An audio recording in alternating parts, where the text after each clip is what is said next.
Cancer হসপিটালের একজন পরিচালক, যে একজন ডক্টর, তো তিনি ২০০ কোটি টাকার একটা প্রতারণার মধ্যে পড়েছে। তাকে স্বাস্থ্য উপদেষ্টা বানানোর জন্য কয়েকজন প্রতারক সমন্বয়ক পরিচয় দিয়ে তার কাছ থেকে ২০০ কোটি টাকার চেক হাতিয়ে নিয়েছে। এখন বিষয় আছে, যারা প্রতারক বা সমন্বয়ক পরিচয় দিয়েছে তাদের বয়স ৪০ থেকে ৪৫ বছর বয়স। আমি তাদেরকে দেখাবো। আর সবচেয়ে বড় কথা হচ্ছে যে উনি এই টোপ নিবে কেন? ২০০ কোটি টাকার চেক কিন্তু উনি অলরেডি দিয়ে দিয়েছে।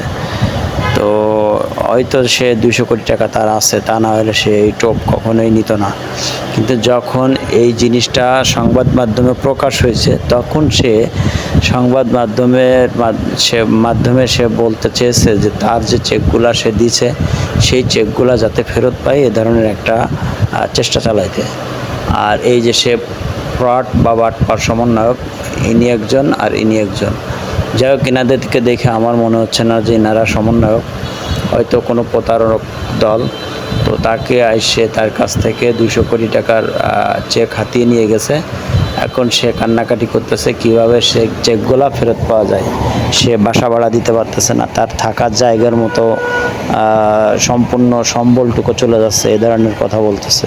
উনি হয়তো লোভের বশবর্তী হয়ে প্রতারণার ফাঁদে পড়ে গেছে।